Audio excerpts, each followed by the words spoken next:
War does not discriminate. It takes everything in its path: homes, cities, families. But perhaps its cruelest theft is childhood itself. Between 1939 and 1945, millions of children across Europe, Asia, and beyond found themselves caught in the deadliest conflict in human history. They were too young to fight, too young to understand why their world was burning. Yet they survived. This is their story. The story of the youngest survivors. Before the bombs fell, before the soldiers came, childhood was simple. In London, children played in parks. In Warsaw, families gathered for Sabbath dinners. In Tokyo, students walked to school under cherry blossoms.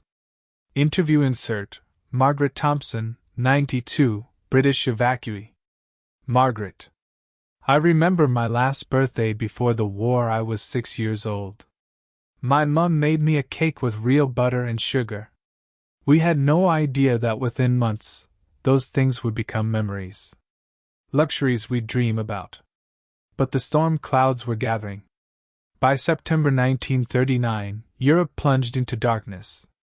And for children, everything changed overnight. In Britain, Operation Pied Piper began immediately.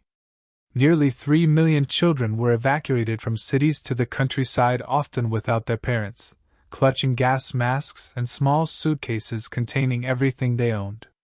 Interview insert: David Cohen, 94, evacuee and Holocaust survivor. David.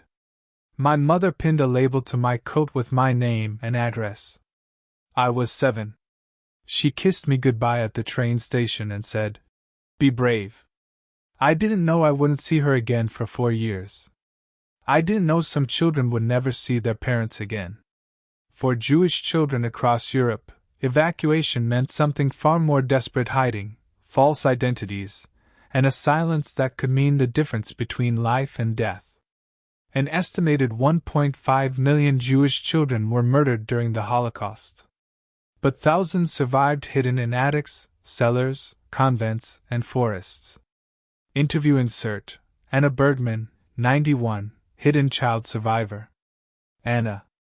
I lived in a cupboard for 2 years. I was 8 years old when they hid me. The family who protected me had their own children, and they risked everything. I couldn't make noise. Couldn't cry. Couldn't even cough. I forgot what my own voice sounded like. Anna, continuing. I survived. But I lost my childhood in that cupboard. You can't get those years back. On the Eastern Front, Soviet children faced a different horror. As Nazi Germany invaded, millions were displaced. Some became orphans overnight. Others were forced to grow up impossibly fast. Interview insert: Dmitry Volkov, 93, Soviet child during Siege of Leningrad. Dmitry through translator. During the Siege of Leningrad, I was 9 years old. We ate wallpaper paste because it had flour in it. We ate leather belts. My sister died of starvation in my arms. She was only 5. After that, I wasn't a child anymore. I couldn't be. The war's reach extended to the Pacific, where children faced different but equally traumatic experiences. In America, over 30,000 Japanese American children were forced into internment camps. Interview insert: Keiko Matsuda, 90, internment camp survivor. Keiko. One day I was an American girl going to school in California. The next day, I was behind barbed wire. My friends stopped talking to me. We lost our home, our business, everything. And I was only 10 years old, wondering what I had done wrong. In August 1945, atomic bombs fell on Hiroshima and Nagasaki. Children who survived the initial blast faced radiation sickness, burns, and the psychological trauma of witnessing hell on Earth. Interview insert: Setsuko Nakamura, 88, Hiroshima survivor. Setsuko, through translator. The flash was brighter than 1,000 suns. I was 7 years old, standing in my schoolyard. Everyone around me started falling. Burning. Screaming. I still hear those screams. 80 years later, I still hear them. In May 1945, the war in Europe ended. In August, Japan surrendered. The guns fell silent. But for millions of children, the journey home had just begun. Across Europe, over 13 million people were displaced. Among them, an estimated million were children orphaned, separated from families, or with nowhere to return to. Interview insert. Helena Nowak, 90, Polish displaced child. Helena. When the war ended, I was in Germany with my mother. We'd been forced laborers. We walked for weeks trying to get back to Poland. I was 11 and so hungry. But when we finally reached our village, it was gone.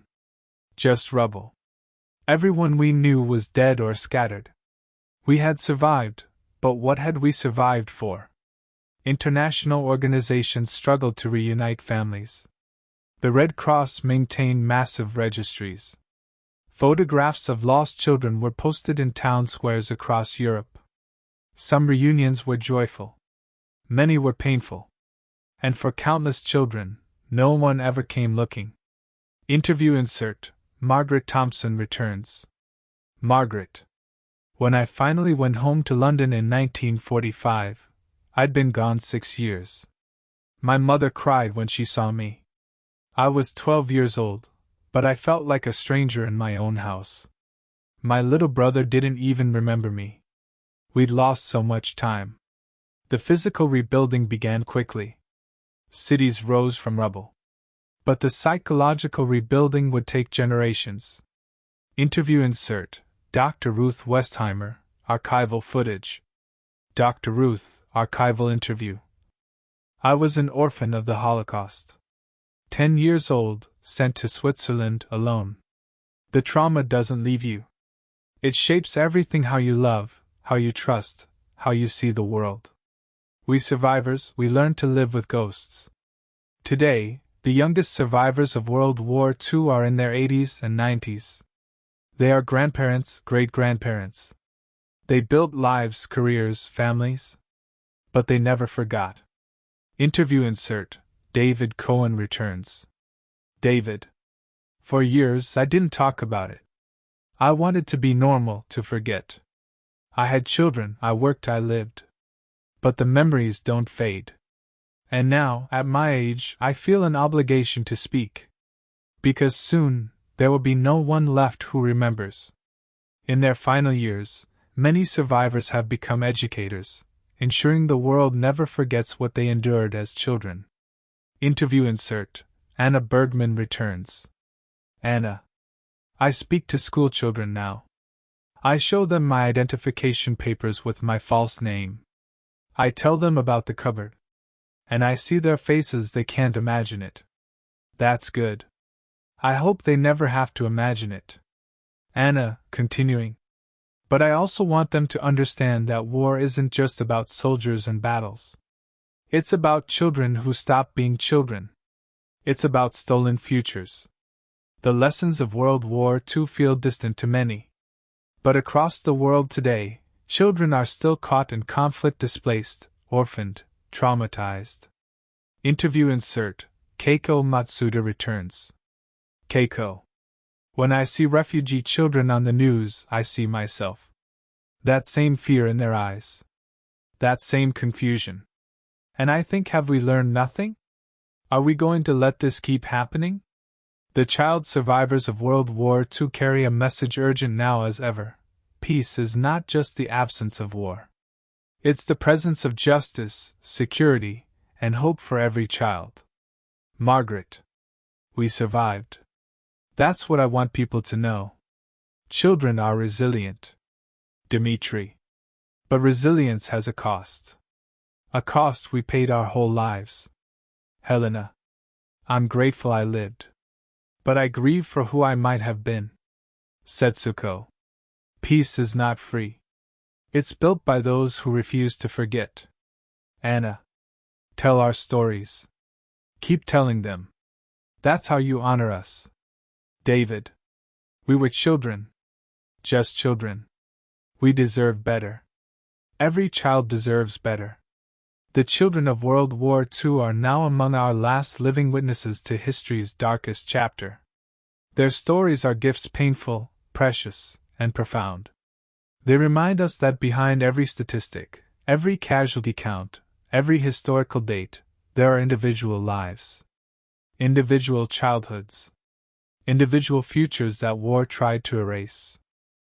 They survived to tell us, never again. Not to any child. Anywhere.